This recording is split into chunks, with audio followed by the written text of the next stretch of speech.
I'm a shelter medicine resident at UC Davis, which means that my primary focus area is shelters. But a big part of what I handle is infectious diseases, zoonotic diseases, and communicable diseases as well.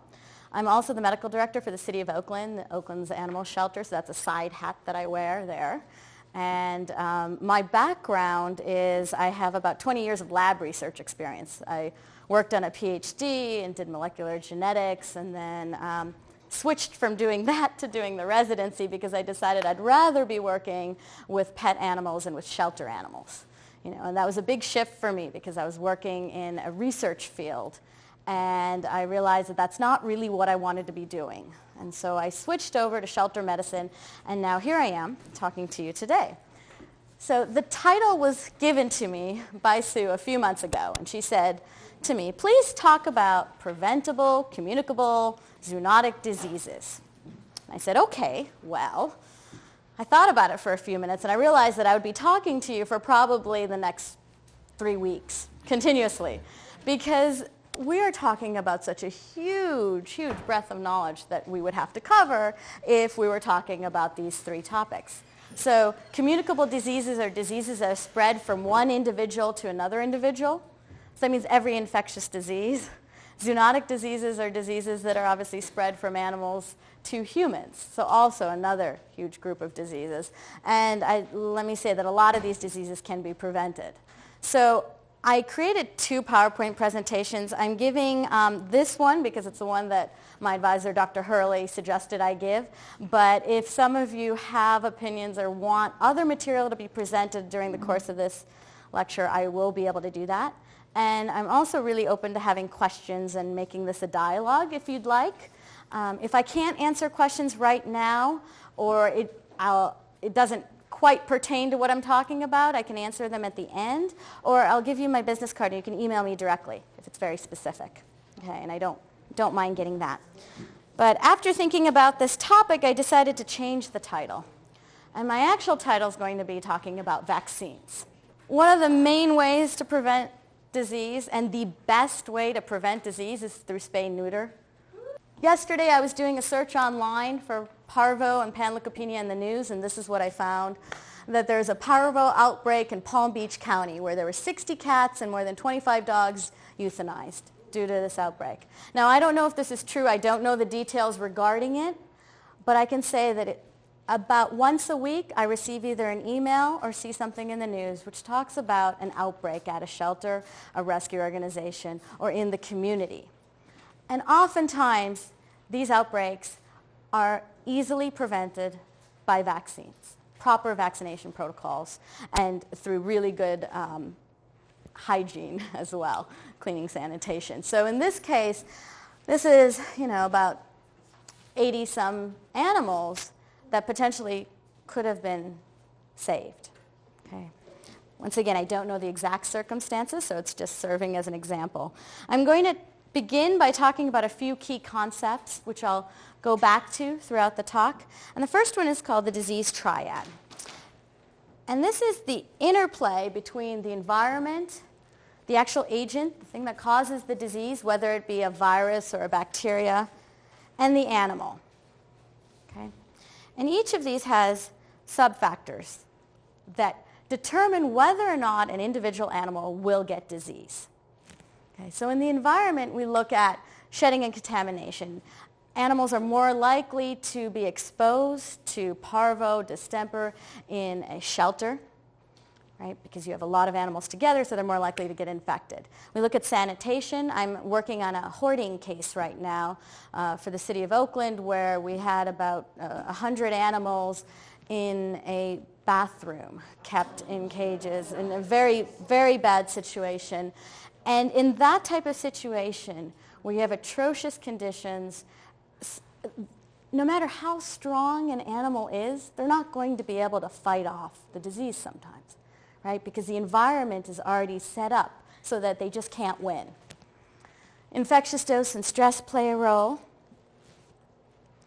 The agent is what's actually causing the disease. So some things are much more infectious than others. Right? So in calves, I know we're not talking about livestock, but in calves, crypto is is highly infectious. If a human gets even one of these little eggs, these little oocysts, they'll most likely break with diarrhea. And so that's why you see so many veterinary students at the VMTH, unfortunately sick, because it is so infectious. And there are similar agents in shelters and in foster homes and in the environment overall. And then, of course, we can't forget about the animal. Okay, sorry, I think I'm standing in the way here, but the animal's own immunity, whether or not and when they were actually exposed to disease. Was it when they were a puppy? Is this as an adult later on?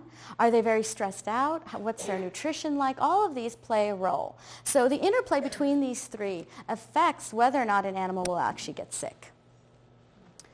Okay. The next concept is called dose effect.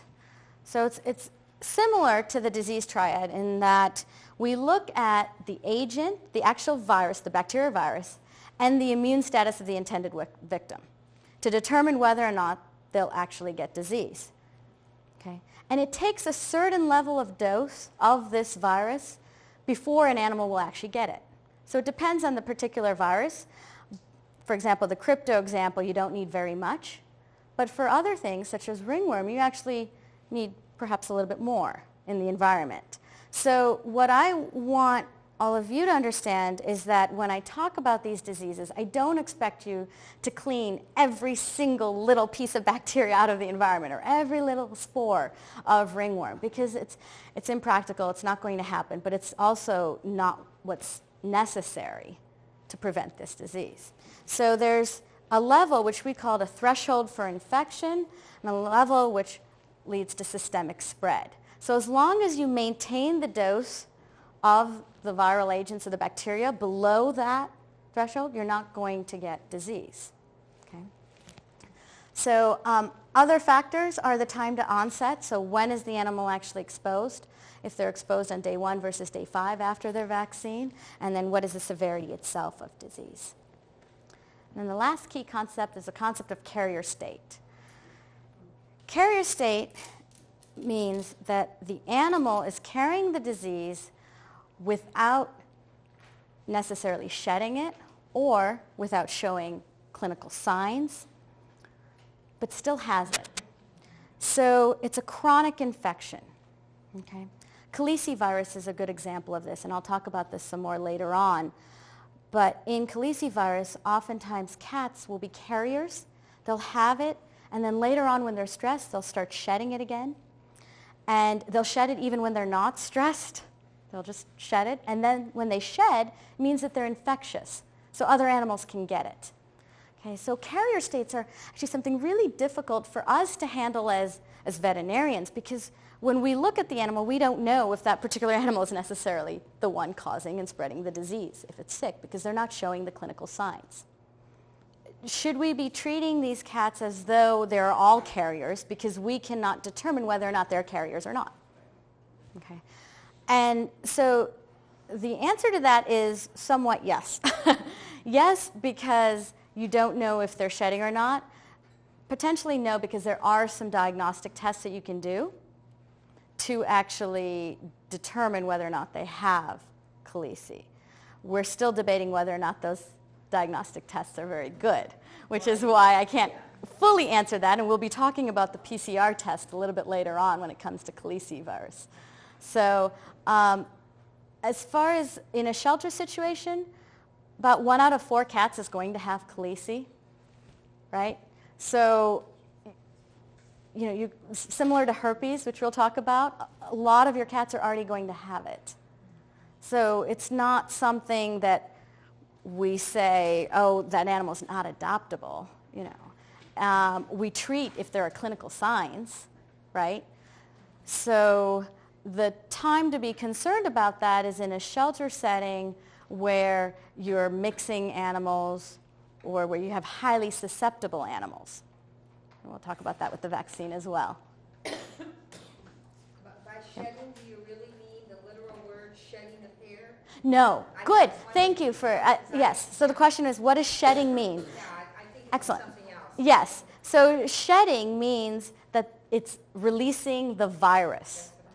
Okay, and depending on the particular agent, it can release it in feces, in nasal discharge, in drool, in through a bite, through hair potentially, if it's ringworm. But, so shedding does not necessarily mean shedding of the fur. It means shedding of the disease. Thank you.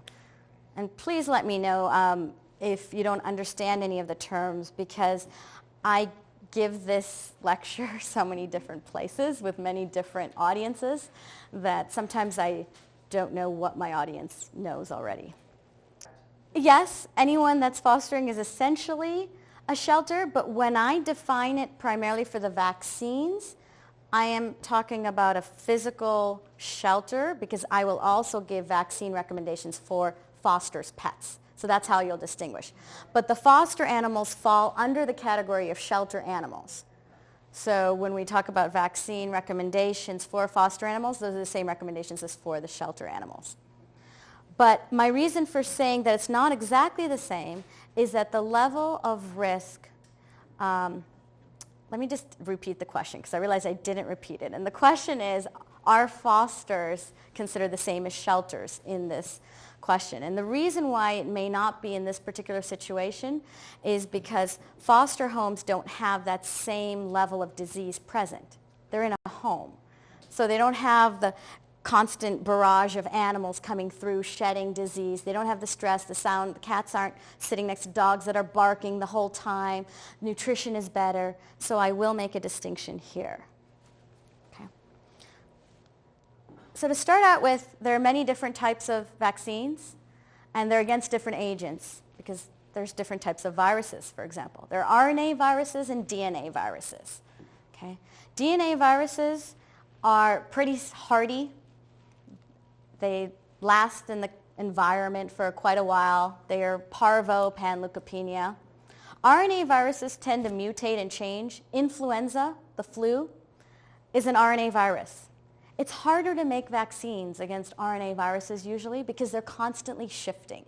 That's the problem right now, right, with the flu that's happening in humans. It's hard to make a vaccine because it's mutating so quickly. It's changing. I'm sorry, you said DNA and RNA. So, so those are just two different classifications. It's genetic code. It's probably more information that's necessary, but it's a way of thinking about diseases, because those that have those viruses that are built around this RNA are shifting or easily changeable. Those that are on DNA are sturdy. Okay. Some vaccines target bacteria. They're actually not as good as the vaccines that target viruses usually. Okay, so Bordetella is an example of a vaccine that's targeting a bacteria. It's not as good as the distemper, parvo, panleukopenia virus vaccines.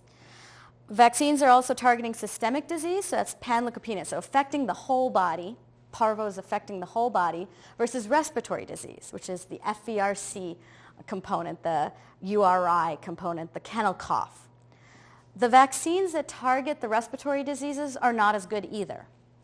Okay? The ones that target systemic, the whole body, actually work better than those that are targeting respiratory diseases. And the last line is actually incredibly important. Vaccines are never better than their natural response.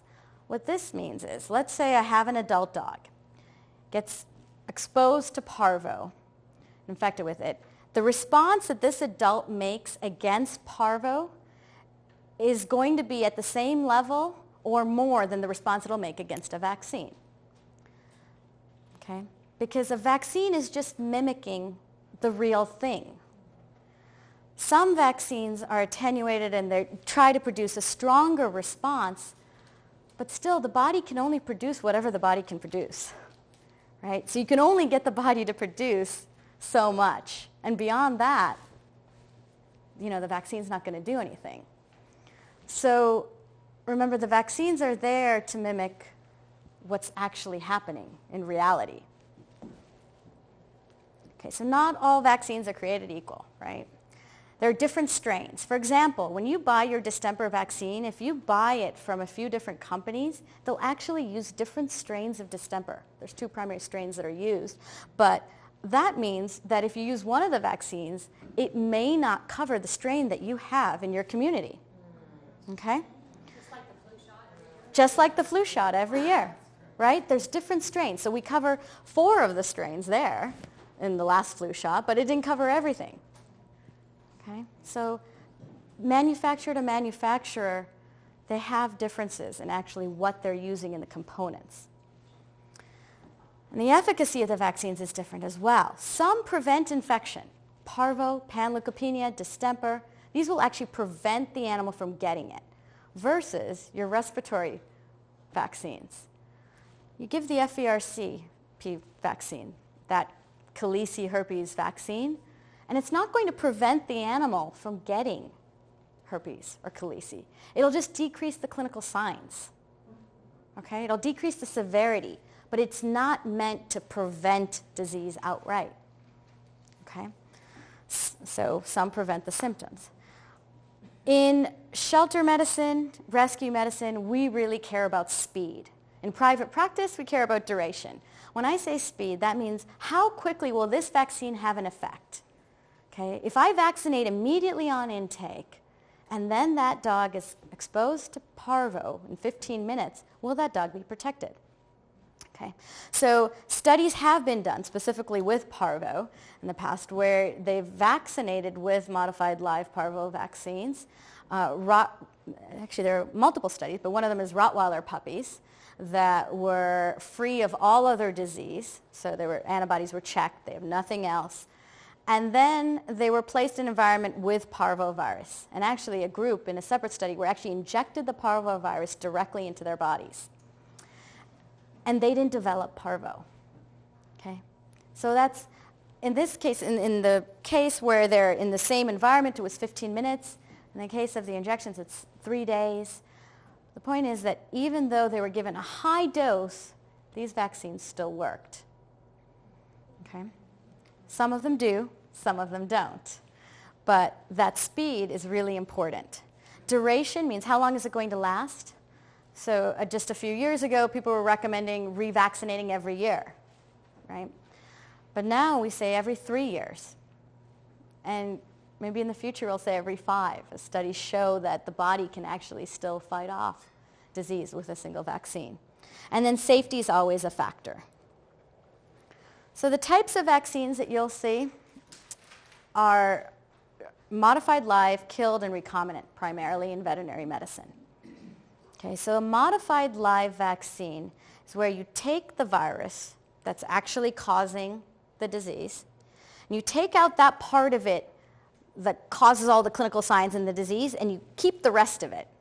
And you put it into a vaccine, it gets put into the body, and then it replicates, it multiplies, and the body creates an immune response against that. It's not going to cause disease because you've changed it. You've changed the virus so it can't actually cause the disease, or full-blown disease, but it's still a virus. Okay? The killed vaccine is exactly what it is, the word says. It's killed. It's no longer going to replicate. It's a dead virus. And when that gets placed into the body, it doesn't replicate, so they have to add something called chemical adjuvants. They're extra chemicals into the vaccine so that the body is able to make a reaction against it. Okay? Recombinant vaccines, the primary company that makes it is Mariel. Is anybody here from Mariel by any chance? No. Okay. So primary company is Mariel, and what they do is they look at the virus. This vaccine takes the virus and looks at what part of the virus stimulates the body's immune system, and then only puts that in the vaccine. So oftentimes that's a protein or an antigen that they'll just pull out and then use in their vaccine. So it's not the whole virus. Okay? What was that? Sort of like a modified. It's a modified live. Yeah. But it's such a small component, so it's not even the virus. It's actually usually ends up being an antigen or a protein, right, as opposed to some living thing. Yes. And I'm going to talk to you about that too. And the question was, is it as effective? And the answer is yes, it is. But modified live virus vaccines are fabulous because a single dose can protect within hours to days, right? Which is great. You just give one dose, and protection starts. And because of that, animals, especially in shelters and fosters, are not going to get as sick as quickly. It also has two different forms of immunity. So cell-mediated is throughout the body. Mucosal is at certain areas. So for example, the GI tract, the intestines have mucosal linings, the nose has mucosal linings. So it has different ways of producing these antibodies, which is good because it means that you have different ways of targeting the problem. We believe it may cause fewer sarcomas. So some vaccines will, at the site of injection, cause a tumor, cause cancer at the site of the injection years later. And there's some evidence to show it may cause fewer sarcomas. The disadvantages are that it can cause infection and mild symptoms, right? Because it is still a virus. It can cause, for example, the FVRC vaccine can cause mild URI signs. Okay. Rarely, it can cause severe disease in pregnant animals. Okay, so to the fetuses and newborns, it can cause severe congenital malformation. So in breeding animals, which I'm of course not a huge proponent of, but in breeding animals, I will say I would hold back from giving a modified live vaccine. But in a shelter situation, if you have a pregnant animal, the risk of them getting parvo, panleukopenia, these other diseases is greater than the risk to the newborns. And also, they're more susceptible, they're more likely to shed, so we always recommend still giving it in shelter situations. It also can cause severe disease in severely immunosuppressed. So when I say severely, I mean dogs that are undergoing chemotherapy, not an animal with pneumonia. I'm talking about like very severe disease, FIV sometimes. And if given the wrong way, if given through the wrong route, it can actually cause severe disease as well. And then one of the problems that I find to be most challenging as a veterinarian and as someone who creates diagnostic tests, because that's what I do in my spare time, is that the modified live virus vaccine can interfere with diagnostic testing. So the distemper vaccine can actually give you a positive result on the IDEX PCR for distemper. Okay? And so that becomes problematic when I'm trying to diagnose whether or not an animal actually has the disease and I'm getting positives, false positives. So when I mean severe, I mean like really severe disease, you know. And in those situations, normally even your private practitioner will be able to talk to you on a case-by-case basis, but oftentimes they're not going to recommend vaccination of those animals to begin with. So. Would that be the same with FELV positive? Yes. So the question was, in FIV and FELV, would we consider giving a modified live virus vaccine? And I would say, so FELV is slightly different. It depends, once again, what stage. If we truly know they're positive, I would still give a modified live.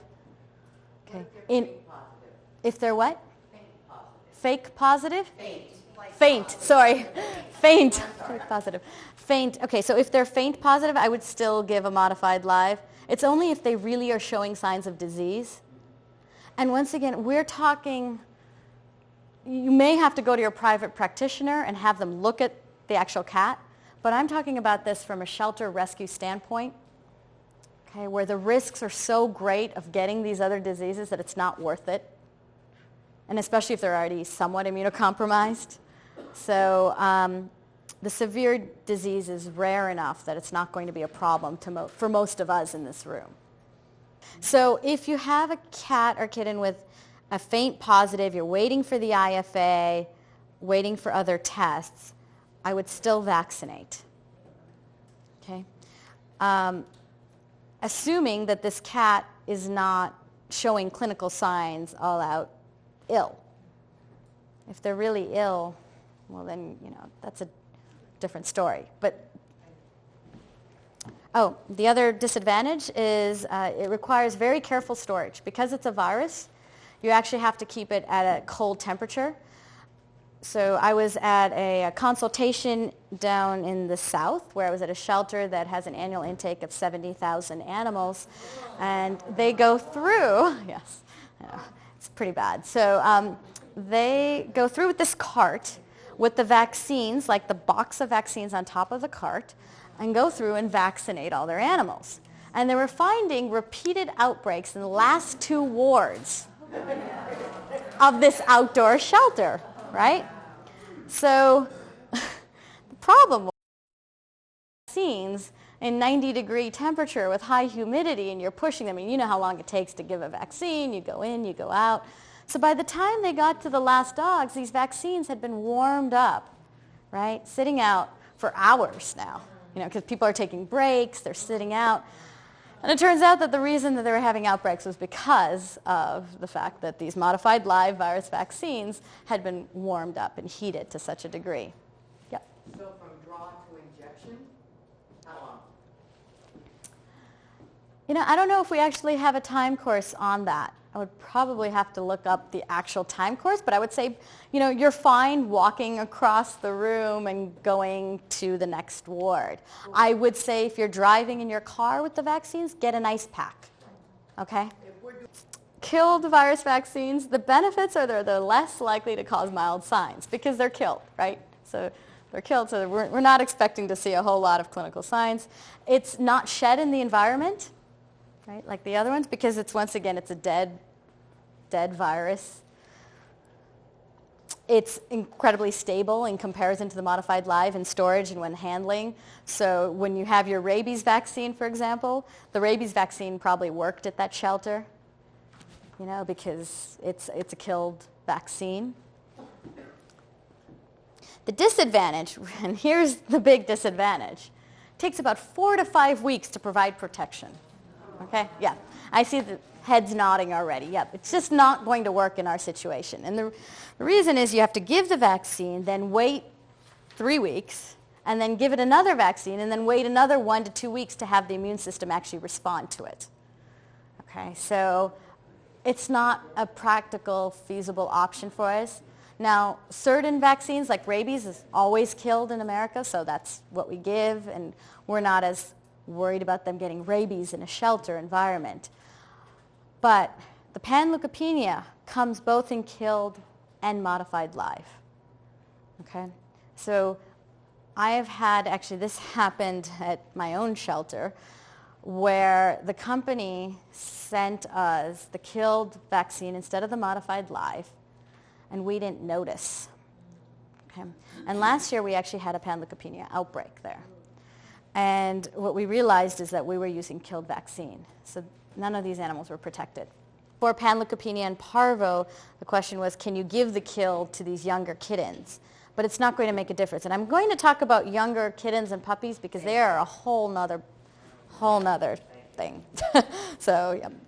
So the killed are more likely to cause anaphylactic reactions because of those chemical adjuvants, those extra things added in, and more likely to cause sarcomas, usually on the leg, which is why I'm pointing to my leg, in case you're wondering, but usually on the leg, and usually in cats we've seen it. So the recombinant vectored vaccines are less likely to be associated with adverse reactions, as we said, but we don't necessarily know how effective they are. We're working on those studies right now. UW-Madison has been doing a lot of studies out of Ron Schultz's lab showing the effectiveness of the distemper recombinant vaccine when given once, but it's effective, but it may not be as protective as a modified live distemper vaccine. Okay, which means that it does create an immune response, but the immune response may not be as strong as that through modified live. Okay, so there's still a debate about that, about the recombinant distempers. Oftentimes they still need boosters. Now this is the recombinant CDV stands for canine distemper vaccine. So that one does not. It is effective, but like I said, it may not be completely effective. So the intranasal vaccines are always modified live. They offer really rapid protection and local immunity because you're giving it right there in the nose. So there's antibodies that get formed right there. Okay, so that's really great. The other good thing is there's no maternal antibody interference. Okay, and we'll talk about what maternal antibodies are, but it's basically mom's protection. It's what the mom gives to the kittens and to the puppies. And because there's no injection, there's no sarcoma. So that's another really good thing. Now the disadvantage, and this is a really big disadvantage for us as rescue and shelters, it does not provide the same protection as a subcutaneous panleukopenia. Okay, it's slower onset of protection. So we do not recommend it for panleukopenia for this reason. Okay, so if you're going to use the intranasal vaccine, as I will show you later on, we still recommend giving that along with the subcutaneous vaccine, because it's so important to protect against panleukopenia, because that is one disease that we can prevent and is so deadly. They can sneeze after administration, right? You know, you stuff anything up a nose, I'd sneeze too. And obviously they don't really like it, so they try to get away. You know, so it can cause other types of behaviors. So we're talking about who should be vaccinated. Every animal should be vaccinated, except for those less than 4 weeks. And there is an exception to that as well. The intranasal respiratory vaccine can be given at 2 weeks. Okay? Without the panleukopenia component, if you give the FVRC, it can be given at 2 weeks of age. Okay?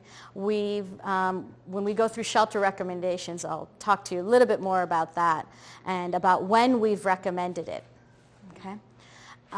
Severely ill animals, again, should not be, and if they have a fever of over 103.6, what our studies show, then the vaccine will not be effective. So if you have an animal with a fever, I would recommend just waiting a few hours and re-temping them, seeing if the fevers come down, and then vaccinating, because it's just the temperature that's going to inactivate the vaccine. It doesn't mean that the body's not going to be able to necessarily make an immune response. Yes? Our protocol calls for, we do not give our first vaccine until 6 weeks in kittens. Are you saying that 4 weeks is okay? Yes, and I'm going to, Would you recommend? yes, I'm saying 4 weeks is okay, definitely, but I'm also going to go through and show you how shelters are a little bit different than what UC Davis recommends for pets is 6 to 8 weeks. Shelters, we recommend 4 weeks, and then we also recommend giving the intranasal at 2 weeks in high URI situations. So, but I will actually get to that as well. So, not all animals are equally protected, right? We've talked about nutrition can affect it, stress, disease, but the absolute most important factor involved is the age, okay? So puppies and kittens are always, always vulnerable to disease. Now that was kind of nice. Okay. Changed colors, I didn't even realize that. So we talk about maternal antibodies. This is the mother's ability to protect their infants, the kittens and puppies. And we say that, yes, they can definitely be protected by moms. But as studies have been conducted, we've started to realize that they might not be protected always, because there are a lot of factors involved. For starters, it depends on the mom's own immune system. You know, what is mom's immune system doing? Is it actually producing the right antibodies during pregnancy? Is the mom able to set up a defense? It also depends on their ability to make colostrum, right? So that's the early milk that contains all these antibodies. If a mom doesn't have enough colostrum or doesn't have colostrum, well then that puppy or kitten is not going to be protected. Also depends on how often the newborn is nursing. Okay, when we look at foster and shelter situations, oftentimes, right, they don't even have their mom. You know, you have your bottle feeder, so then they're not getting that protection. And also on the newborn's own intestines. So some animals have better intestinal absorption than others. Okay, they're just hardier. So those failure to thrive kittens that you see, you know, who just, they're not able to absorb those antibodies. They're not doing well. Litter size makes a difference. If, you know, mom has 25 kittens or like 10 or 11 versus 4, you know, the amount of milk, the amount of antibodies per cat will change. And so basically what this all says is that we need to be working on protecting our puppies and kittens mechanically, like physically removing them from the problem. So, for example, if you have a litter of puppies and one of them breaks with parvo, okay, my recommendation would be to remove those other puppies, bathe them, get everything off of them that's external, and then isolate them and either quarantine or titer. And I'll talk a little bit about that. But the fact is, all those puppies may not break with parvo because it's dependent on all these factors, right? So by mechanically, literally isolating those others and protecting them, and I have to mention bathing again because that's so important. So many people forget to do that step, and then there's parvo on their fur, and they lick it off, and then they get it. So just simply mechanical isolation can make a huge difference. So what's the age of kittens and puppies was the question, and I said up to 5 months, 18 weeks to 5 months. In shelters, we say 5 months. In the VMTH, which is the Veterinary Medical Teaching Hospital at UC Davis, says 16 to 18 weeks. We're noticing that it's getting pushed further and further. Dr. Julie Levy out of University of Florida has been saying 20 to 22 weeks. So somewhat dependent, yes. So the question is, has there been research on Tamiflu? And yes, there has been research, and it is not a good idea. And the reason for that, especially now, is twofold. Primarily because it's the main drug used against humans, human flu. Okay? So when we give it in huge doses to all our dogs and all our cats, we're setting up a situation where it becomes resistant, right? And being a person who's more of a molecular biologist at heart, I am pretty much against it because from what I've seen, studies don't show that it actually makes a difference in every case. I think it's out of Cornell, or one of the labs currently is actually working on that. But in general, most veterinarians will recommend against it, and especially right now, because we're going to be heading into another flu season where that is the drug that we're using in humans. And any drug that we're using in humans, I recommend not using in that level in animals, especially when it's not proven to work. Okay? So that might be my personal opinion, but that's it. Okay, so the problem with puppies and kittens. Now this is really important, slightly complicated, but really, really, really important. When we give vaccines to puppies and kittens, there is a chance that they're never actually getting the vaccine, that it's not having any effect.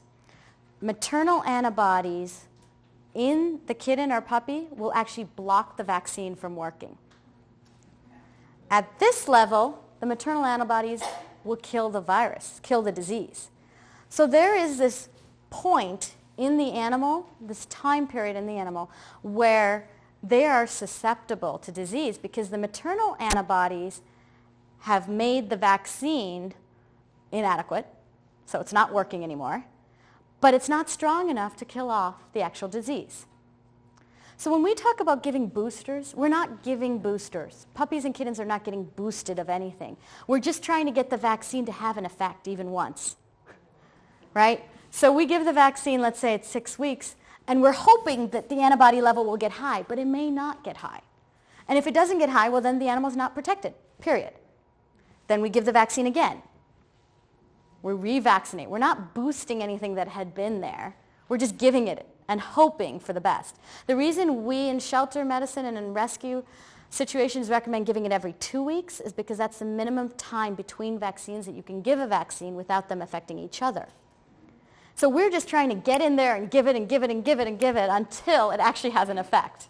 And how do you test for the effect? Titers. But you don't have to. We're just hoping, right? So in an outbreak, we're going to take titers. We'll talk about outbreaks in a little bit. But you're right. You don't know. And that's exactly it. We don't know. Until they're about 20 weeks, they're affected. So this basically means one way of thinking about this, not that this is what I'm recommending, but one way of thinking about it is that if you have very little money, you could give a vaccine on intake and hope that it has an effect, and then give it again at 5 months because you just don't know if any of those other vaccines are going to have an effect. You just never know, right? It depends on this. So why do vaccines sometimes seem to not work? Okay, we get these emails all the time where people will say, well, you know what, I vaccinated right on intake and 7 days later the dog broke with parvo. The vaccine doesn't work. Or like 10 days later, I'm sure I vaccinated right away. It just doesn't work. Well, there are many reasons why they can't work. First is incorrectly administered vaccine. This was a problem at a shelter that I actually worked at one point, where one of the animal control officers would peel off the label, stick it on, but never give the vaccine because she was afraid to give it by herself because she was supposed to give it by herself. She didn't have anybody to help her handle. Okay? So huge problem, right? Like if they never get the vaccine, even though you think they've gotten it, it's not going to be protective. Okay. So again, temperature greater than 103.6 can make the vaccine inactivated. Concurrent severe infection, as we've talked about. Now, stress and malnutrition, studies have actually shown that it's not as big a deal because all the animals that we've been testing through our labs, Madison's labs, Cornell's labs, have all been very highly stressed animals in shelter situations, and that's what we're using. But you can imagine a really severely malnourished dog, perhaps. There's always those cases. The big, really important one that I've been hearing a lot of is that they're already infected. So, for example, you have a kitten who's in the animal control truck. They drive it into your shelter, and they take it from the holding area in animal control to the intake table where they then vaccinate.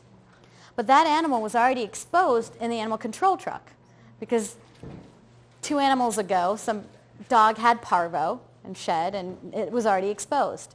You vaccinated it at intake, but it was already exposed just 15 minutes, 20 minutes earlier, and now the vaccine's not going to have an effect. Okay? Maternal antibodies, as we talked about, can affect the vaccine's ability to work. And then there's those cases, just like in humans, where animal just doesn't respond. Every once in a while we test for titers and repeated adults where they're getting vaccinated regularly. If we even do it every 3 weeks, they're still not developing an immune response, and that can happen. The other problem is if there's an actual problem with the vaccine. So there have been manufacturer problems. And then I mentioned the resistant strains as well. So the big things are failure to respond does not equal vaccine-induced disease. If you're having trouble with your shelter or the shelter that you're drawing from, we have rescue organizations that will go in and vaccinate at the shelter. So they have figured out that it's more expensive to deal with the after effects of these diseased animals and everything else than just buying a box of vaccines, going over there, selecting those animals you want, vaccinating them. Okay? And there are some really good relationships set up that way, and I highly recommend it if you're having trouble with the animal control facility. Like I said before, I'm the medical director at an animal control facility, and I know how difficult it is for things to actually happen the way they're supposed to happen. So I encourage our rescues to come do the same, for that reason. Okay, so what can go wrong with vaccines? Well, it can cause local reactions, like my dog who had that sterile abscess. So that abscess is still there years later. There's a bump right there. Even if you drain it, it's a bump. Can cause mild symptoms, severe disease if given the wrong way, and I'm going to talk about 2 of those cases. There are certain breeds, like Weimaraner's, that are more susceptible. So really, if you happen to be with a Weimaraner rescue, then you need to be careful. Sarcomas obviously can be a huge problem in cats, but nowadays, at least with some of the newer vaccines, we're moving away from that being as frequent. And the good news is hypersensitivity and anaphylactic shock are rare with our core vaccines that we're giving. Okay, but just to be prudent, I would recommend posting signs and procedures if you work in a shelter or a rescue group. Just posting a sign for what to do, if you do end up with these clinical signs, and list whatever the signs are. Have your veterinarian come up with it specifically for whichever vaccines you're using. Okay, just so everybody's on the same page. Okay, 2 vaccines specifically can be big problems if given the wrong way. If the intranasal until a vaccine is given subcutaneously in the skin, it can cause reactions, hypersensitivity reactions, and can actually cause illness. So this is more for the 2 veterinarians in the room, but we usually recommend giving local gentamicin and saline, giving oral antibiotics, and monitoring them. Now the second one, the FERCP, is a really important fact that I see a lot of problems with. If you give the subcutaneous vaccine intranasally by mistake, it will cause full-blown upper respiratory disease. Which means, let's say you're giving the vaccine in a cat, and the needle comes out and a little vaccine ends up on their fur. Okay, right? And that happens all the time, right? The cat now turns around and licks it and inhales it. So now the cat gets full-blown upper respiratory tract disease. Okay? Simply by licking its own fur where the vaccine was. If you spill it on the table right in front of them and then the next kitten comes over and sniffs it, they can get full-blown disease as well. So after you give the vaccine, teach everybody to wipe off with alcohol. Alcohol will kill that Khaleesi component.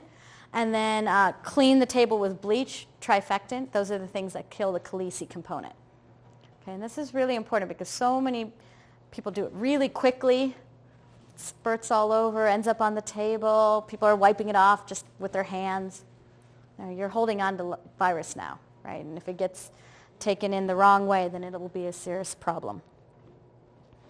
Okay, so these are the vaccines that give excellent protection. Okay.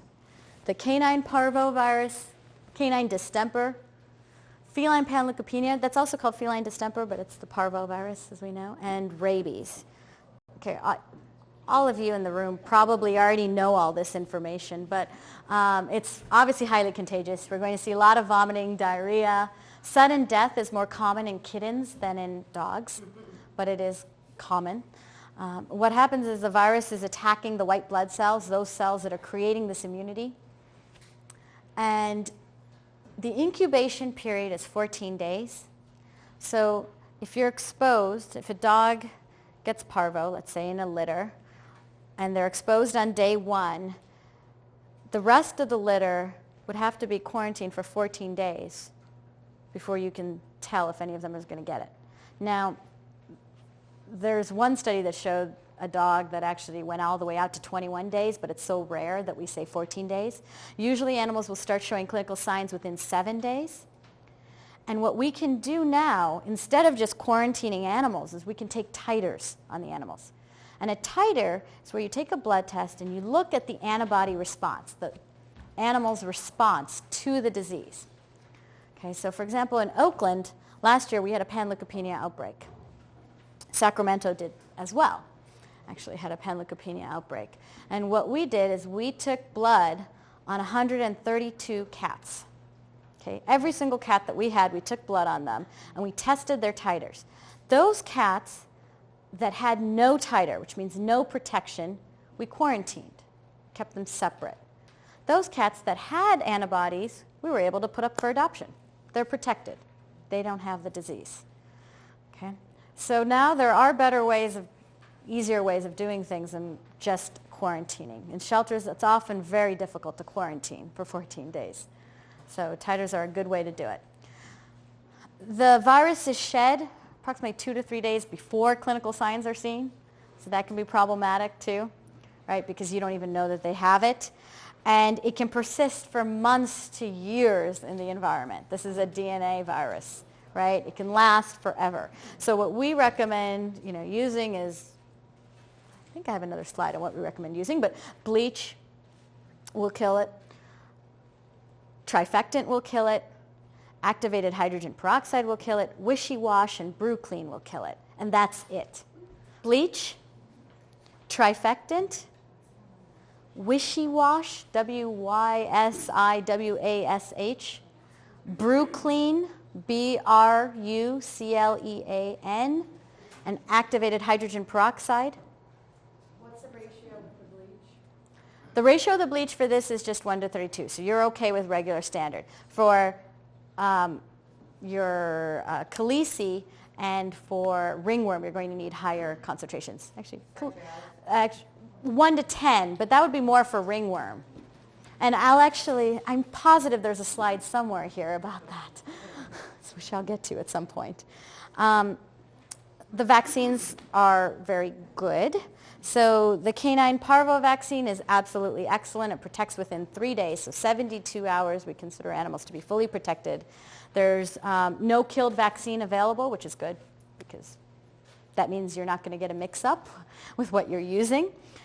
It is safe. There are sometimes presumably false positives on the SNAP test, although more and more we're finding that not to be the case. There was another study done out of UW-Madison just recently by Ron Schultz, and he showed that he wasn't able to get any false positives using the recombinant vaccine, and I believe that other vaccines were tested as well.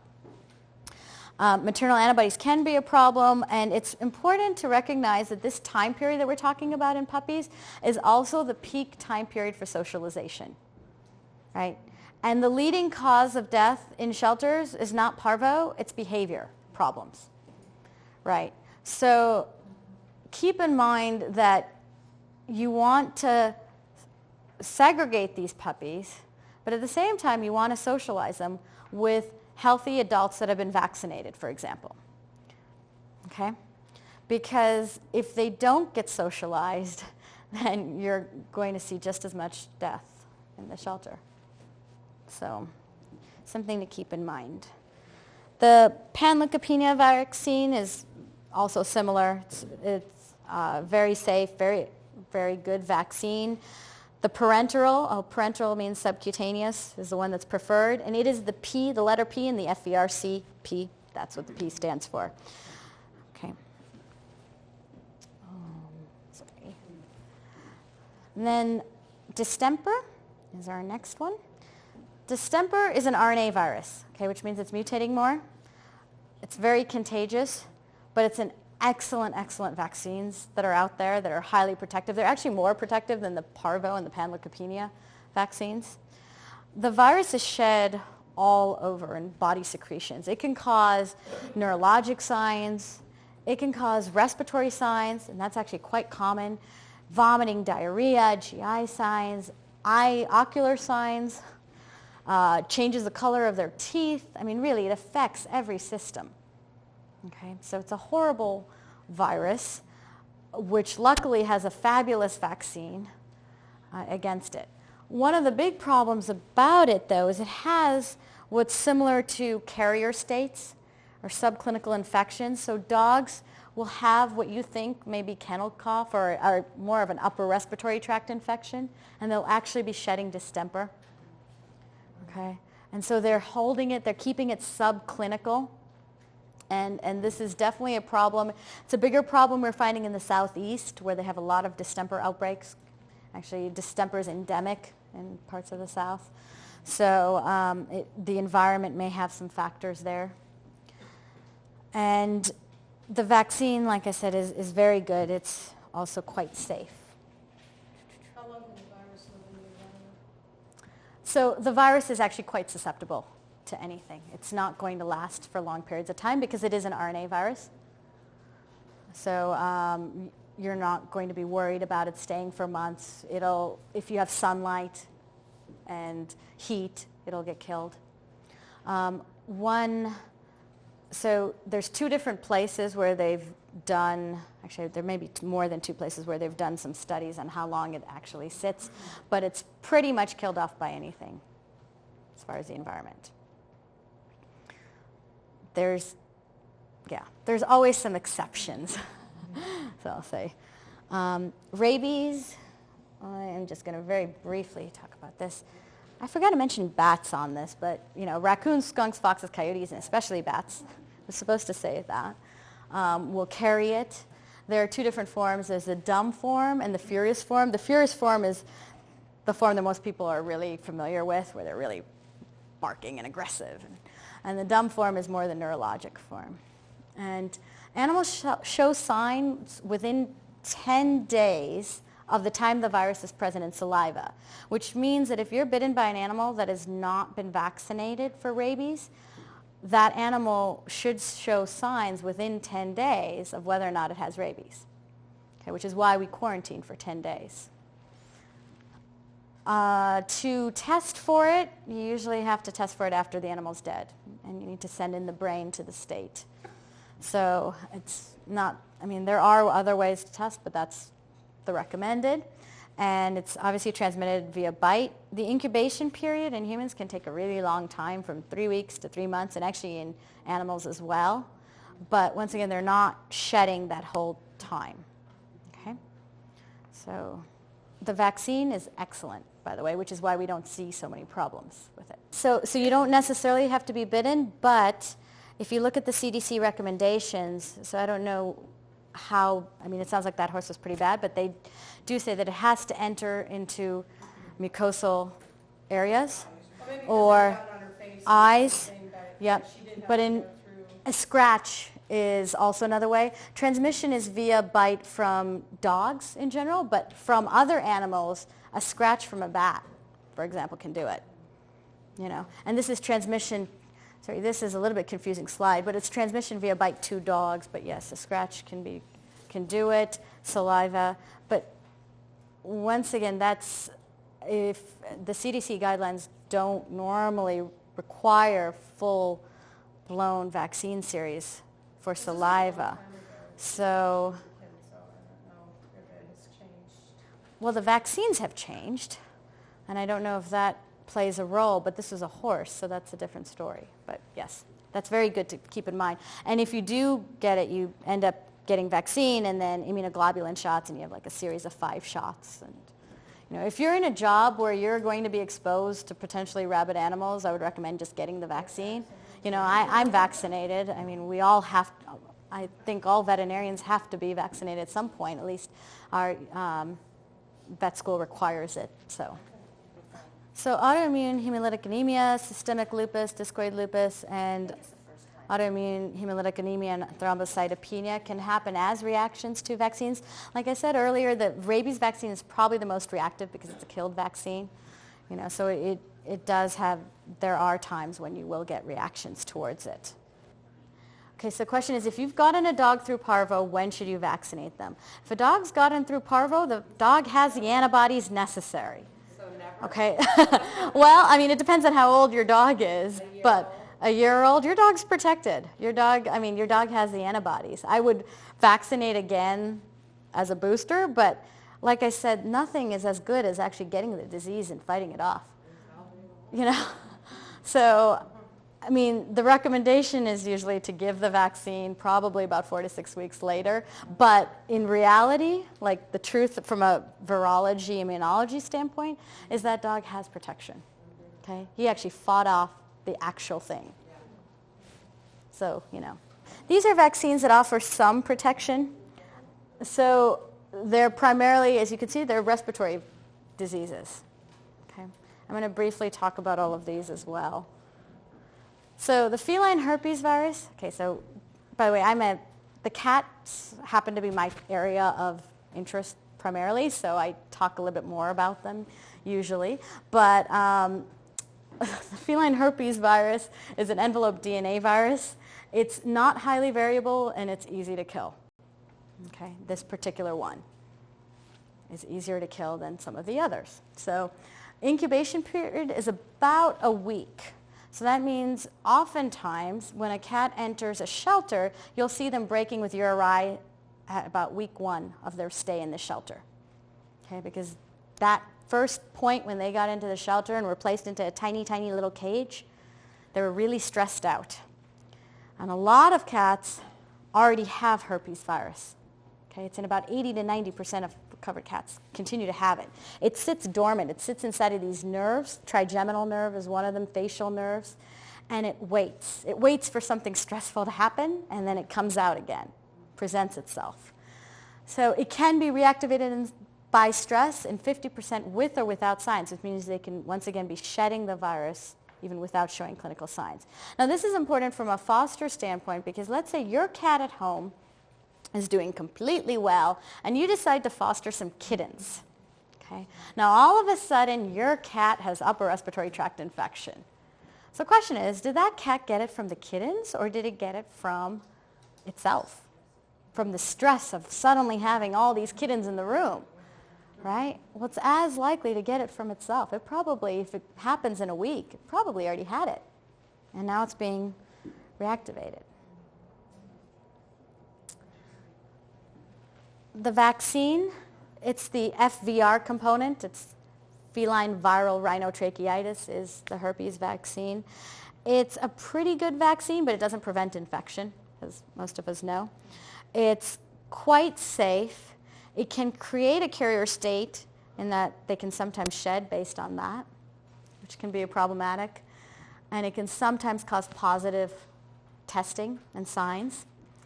The intranasal vaccine can be given at 2 to 4 weeks, okay, if necessary. When we say if necessary, we mean like in a situation where you have a lot of URI in kittens and you're really having an outbreak of it. It can be given from 2 to 4 weeks. Notice that it says FVRC without the P, okay, so without that panleukopenia component. The subcutaneous FVRCP is what we normally recommend because of that panleukopenia component as well.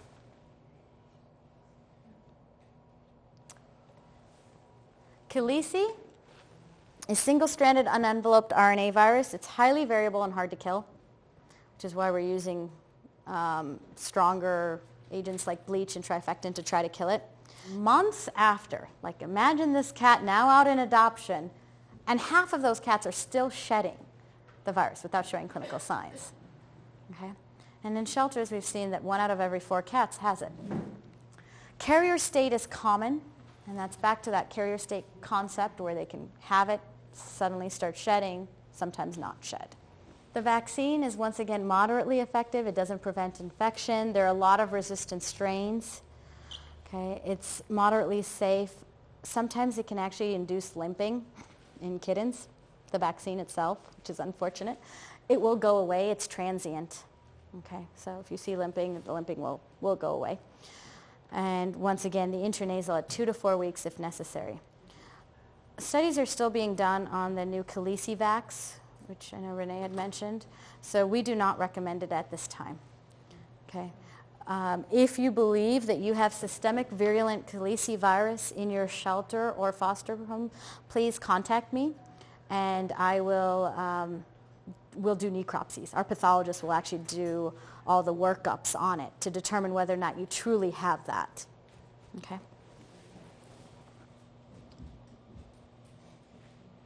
I don't know where my mouse keeps going. There it is. Okay, Bordetella, just briefly. It's a moderately efficacious kennel cough, and this canine infectious respiratory disease is caused by a lot of different agents. So this is just one component of it. It's something that we do give because it is protective, but it's not going to prevent it.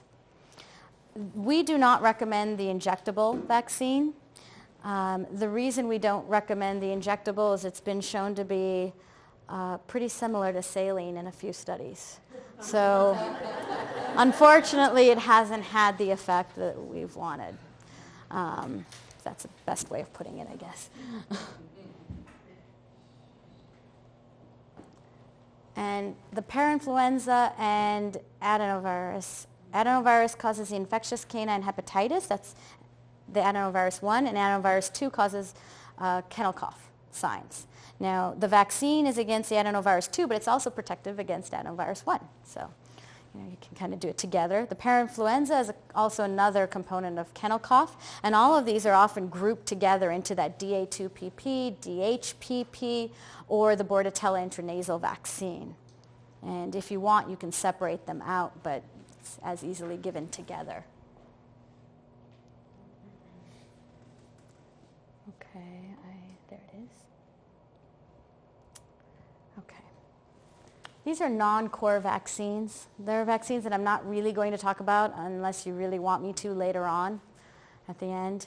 But they're vaccines that either are not very good, or it's diseases that really don't matter that much or don't cause problems, or it just doesn't happen very frequently. Yeah, and I actually developed the test for Lyme's disease that's used, one of the Western blots, and I can say like specifically about that, it's not as big of a deal here. I know some people had some questions about that, and I can talk about that later if necessary. So for pet dogs, this VMTH guidelines recommends the core vaccines to be given for puppies less than 18 weeks of age, starting at 6 to 8 weeks, okay, every 3 to 4 weeks. So it's quite a range. So this is what you would do like for your own pet animals. Dogs older than 18 weeks get 2 doses that are about a month apart, and then get that 1 annual booster, and then get revaccinated every 3 years. The Bordetella parainfluenza is actually not considered core for UC Davis, but in general, we recommend giving it within 1 week of entry to a boarding facility or a shelter to give full protection, and it's pretty much good for 6 months, we'd say. Some people say a year, but it's debatable. Davis believes it's 6 months, so there's some discrepancy. Now what about lepto? So lepto is a problem in certain communities, which is why it's not always given broadly. Problem with the vaccine is that leptovirus is a spirochete, which is caused by many serovirus, so many different components, and the vaccine only protects against some of them. So the efficacy of the vaccine is about 50 to 75%, and you have to revaccinate every year. If lepto is a problem in your community, though, we do recommend giving it. Actually, my dog gets it because where I live, lepto was a problem, so I get it, for my dog. But I would recommend talking to your veterinarian on a case-by-case basis because the lepto vaccine can also cause a fair amount of anaphylaxis and can be problematic in small dogs who aren't going to be exposed to raccoons and to the things that are going to spread the lepto. So in Chihuahuas, for example, they tend to have more reactions than other dogs.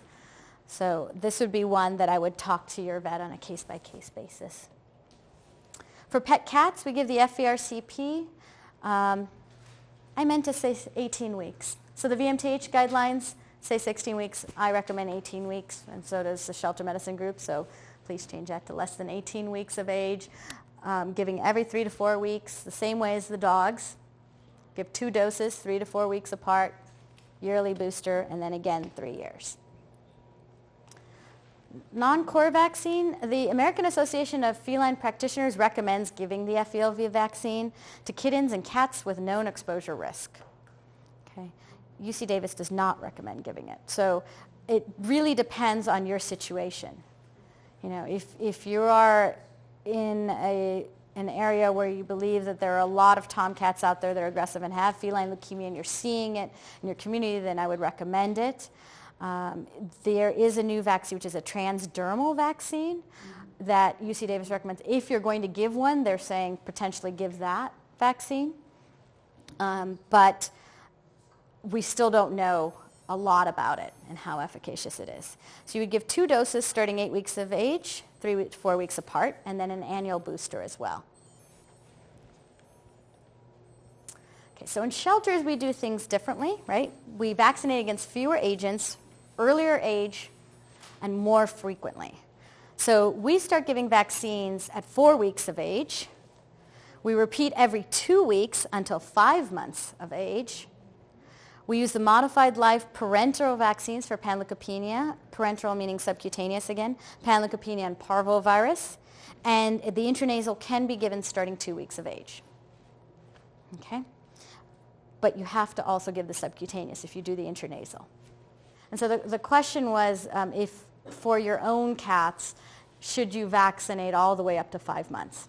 Okay. So for pets of fosterers and shelter workers, any of these are okay. The modified live, the recombinant or killed, or even titers if you don't feel like vaccinating them on a regular basis. But just make sure you complete the whole series before you bring it in any new animals so that you know that your animals are protected. For example, if you decide to go with the killed vaccine, make sure that you've waited 5 weeks so that you know that your animals are protected before you bring in everything else. And more important, or as important, is do simple things like change your clothes when you come home from work, if you're working at a shelter. Quarantine those new fosters initially if you feel like they are coming in with disease. I mean, oftentimes you look at the kittens when you get them and you say, wow, these kittens aren't doing very well. And so don't put them in the room with your 16-year-old cat. stress in itself can cause disease in that 16-year-old cat, right?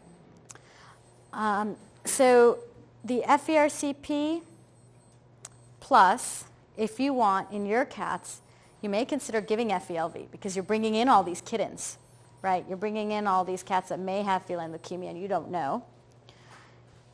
I would not recommend the FIP vaccine because it really does not work very well. And so that's why there's so many question marks next to it. Chlamydia, if you're seeing a lot of conjunctivitis and problems with conjunctivitis, then you may consider it. The vaccine's not that great, though. So once again, I would talk to your veterinarian about their experience with it in a home setting. And then if you have dogs, some people actually do the subcutaneous and the intranasal. Subcutaneous hasn't been shown to work very well, but if you want to do maximum boosting, you could try it. Rabies, everybody gets rabies, right?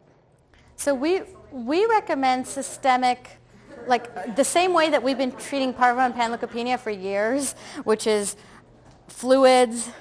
We use different antibiotics. We use metoclopramide. And most veterinarians have like this bag that they make up of everything. I know I did. I had ampicillin in it. I had Reglan in it. I had vitamin B in it. I had LRS in it. And time. I mean, it's the immune system and time. Because I have been reading more and more posts, for example, on VIN and elsewhere, where people have been talking about the Tamiflu not working, and then they end up emailing us and asking us, wait a minute, it's not working. I still have dogs with parvo. Okay. So, zoonotic diseases. Zoonotic diseases are spread from animals to humans. Okay, and it can come in many different ways. This is a drawing that Dr. Hurley drew, and it's a cat/dog because it's just like the general animal. And, as you can see, it's got some nasal secretions, saliva. This is both urine and fetal, abortion, birth fluids. Feces, there's ticks and fleas jumping around, and obviously the fur itself, right? So, yeah, I know. I thought that was so great that I had to take it from her. But basically, you can get diseases through many different ways. At the same time, the likelihood of any of you really getting a zoonotic disease is pretty low if you just use some common sense, other than ringworm. But no, actually Giardia is different. So Giardia is, I heard somebody say you can get Giardia a lot from your animals. Did I hear that correctly? Is that one you get? Yes, so no. Well, there's one study that actually it just got shown in Montreal just a few weeks ago by Stephanie Janesco from Cornell, showing that you can get it somewhat, but there are different assemblages for Giardia, and that means different genetic groupings, and the groups that humans get are not always the same groups as what dogs and cats get.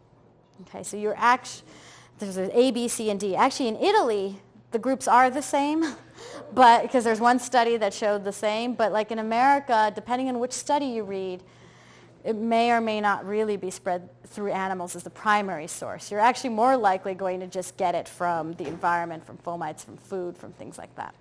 So disease spreads airborne, hairborne, fomites, right? Droplets, vector-borne, which means the ticks and the fleas, and through specific direct contact. One thing that I forgot to say is that URI is not airborne in cats. Okay, so upper respiratory tract infections in cats is not airborne at all. Studies have actually taken cats, isolated them in cages, and shown that it does not spread airborne. Okay, just spreads the distance of the mucosal secretions. Kennel cough in dogs is spread up to 20 feet, but URI is not. So the way that URI is going to spread is through fomite transmission. Okay, just had to mention that because I think it's so interesting. So these are some of the various diseases you can get from the various components. So through scratches and bites, you can get rabies, cat scratch fever, Pasteurella, nasal discharge, salmonella, although you're much more likely to get it from food than you are from an animal, from either the feces or nasal discharge. And Bordetella is really only in highly immunosuppressed people potentially can get it.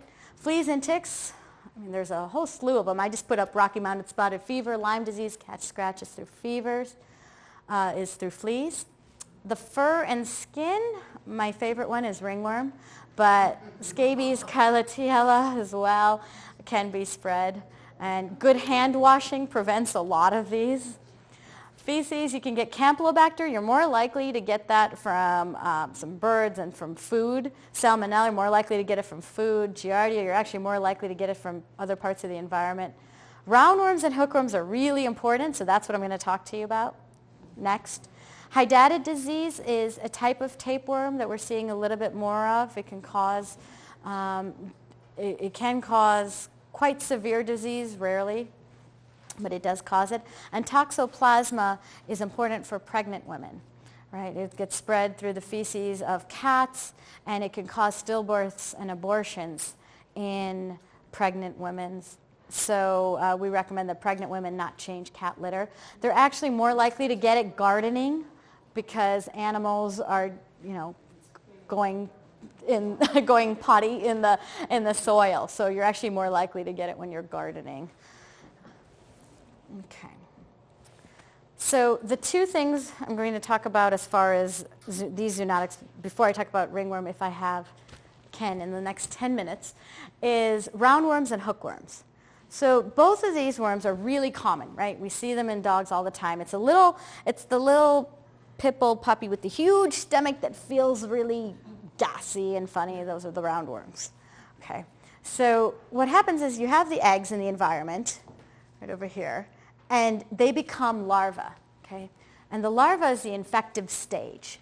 That can be taken up by young puppies, and then it can be released into the intestines, and that puppy can become sick from it. And it can be shed in the feces. But it can also be eaten by humans, primarily children, okay, which is a very big problem, right? So then the child gets it, and then it gets released and recirculated, etc. So for roundworms, wow, that's really small. Okay, sorry about that. I'm not sure you can read that. For roundworms, it causes visceral and ocular larva migrants. So visceral means that these worms go to different parts of the body and set up shop there, decide to live there. Oftentimes the body can handle it. Like in adults, the body can take care of it, but in youngsters it cannot. The ocular larva migrants means that the worms will actually go into the eyes. Okay, they'll actually migrate into the eyes. Humans are infected by eating the eggs or the larvae from the soil, from contaminated matter. Puppies are infected before they're born. Okay, so just assume that every puppy has it. Okay, because it's transplacental and transmammary as well via milk. And then also just by eating and, doing what puppies do, right? They're going to get infected because it's in the environment. Kittens are infected by the milk and by eating the eggs or the larvae from the environment.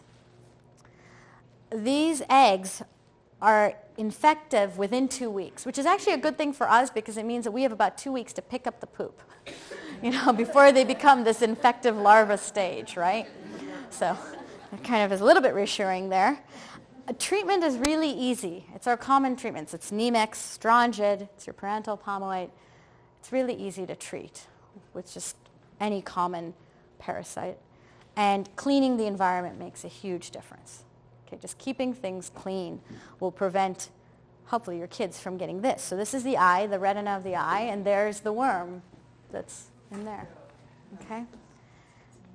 It's rare, but it's a problem. I mean, it's about 10,000 cases a year in children of one of these larva migrant diseases from either roundworms and hookworms. So if you go to the CDC website, you can find actually quite a lot of information about it. Hookworms are actual worms with hooks. Like they actually have little hooks at the end of them. And they cause cutaneous larva migrant or visceral. So the same visceral thing where it ends up in various systems. It can end up in the intestines and then cause really bad diarrhea. The cutaneous is really quite dramatic. I didn't want to put a photo because it's just so scary to look at. The worms, you can see them crawling under your skin. Yeah, so I didn't put the picture. Exactly. I had the picture up and my 2.5-year-old daughter was like, "What's that? What's that, Mom?" And I was like, "Oh, maybe I'll take that away." But puppies, again, are transmitted via milk by eating the eggs, and then actually by skin penetration, because one of these are the type of worms that can actually penetrate through. And the eggs become larva stage within 5 days. So now you have to pick up a little bit faster. But they become infected within 5 days. And humans are infected either by direct penetration, which is kind of scary to think about, that they're actually going to directly penetrate your skin or your mucous membranes, or ingestion. So usually what will happen is if you eat it, then they'll penetrate through your mucous membranes. So we're talking about kids, right? Young children. And the treatment is similar to roundworms. Okay, so it's really easy to treat. Treat the pregnant and nursing moms for both of these as well. Okay? Because when you're treating them, then decreases the overall load, the burden that ends up getting spread. Okay. I have 5 minutes. Can I go on to this briefly? Okay. So ringworm is dermatophytes, right? That's the same word. It's caused by Microsporum canis, which is the most common, and Microsporum gypsum, trichophyton also. So there's actually 3 agents that cause it, not just M. canis. Oops. A lot of animals are susceptible. We're susceptible, obviously. But cats are the most susceptible. I just had a litter of dobies that had the worst ringworm that I've seen. We ended up treating them for 3 months in a shelter situation, but they're cleared. They've all been adopted, so that worked out very nicely. But usually you'll see it worse in cats. The incubation period is about 1 to 3 weeks from the time when you're infected with it to when you actually see clinical signs. And they may be infectious for several weeks after resolution of clinical signs. Now that's important because it means that if this lesion on a cat disappears, they could still be infective. Okay? Just because the lesion's gone doesn't mean the ringworm's gone. Okay? And there are somewhat carrier states. It's a carrier because they're mechanical carriers. They're actually carrying it on themselves. Right? So they're maintaining it on themselves. Physically, you're maintaining it in the environment because it's so hard to kill in the environment. Yes, M. canis 50% of the time will fluoresce. So the question was, do some fluoresce more than others? Yes, some do. M. canis is the most common one. Studies, okay, so there's once again debate about this. Some studies say 50% will fluoresce, but University of Wisconsin-Madison and one of my advisors, Sandra Newberry, believes that almost all of them will fluoresce if you just know how to use it properly and how to read it properly. So I will talk about that in a couple minutes. So clinical signs, I think we all know what the clinical signs look like, but they're, ring-shaped. You get miliary dermatitis. Big problem is under the nails. We often forget that the nails and the mouth region can actually be really bad areas. It can actually show up as acne. It can sometimes be pruritic or itchy, but sometimes not. And I would always recommend finding out if anything else is going on, because there are other diseases that can cause very similar signs. Okay, so do a skin scrape, or have your veterinarian do a skin scrape and check it and make sure that there's nothing else. And we often recommend, if they have ringworm and if you think there could be something else, just to give a topical product like Revolution, which will kill scabies, for example. Proper disinfection is very important of your nail clippers, of the area where you're working, your surface. Yep. So the Woods lamp, okay, is UV filtered through particular metals. We recommend using a very specific one. If any of you want to buy it, actually email me and I'll tell you which one we recommend, because we know that the actual wavelength is the correct wavelength. Okay, it's a plug-in kind. It's not the battery-operated thing because that doesn't work. So it needs to warm up first, and then you run it and hold it over the animal for about 3 to 5 minutes and go slowly over the entire animal. Okay, so not just the lesion. You look everywhere, and you're looking for this bright green apple color change. Okay, and that's, because of my projector, it's not actually showing it correctly. So that's a little bluer, but you're doing it in a completely dark room, and keep in mind that some things can cause the fur to fluoresce as well, like doxycycline can, KMR can, but it's a different color. Once you get used to it, you'll be able to pick it up. When, let's say that you think that there is ringworm and it may be fluoresced, or there's a lesion, Another good way to diagnose is by doing a direct exam. What you do is you pluck the fur, put it on a slide, and then you can add different kinds of stains, or you can leave it as is with oil, but you can even add just regular ink. And what you'll see are these little hyphae, which are it's the actual fungus itself.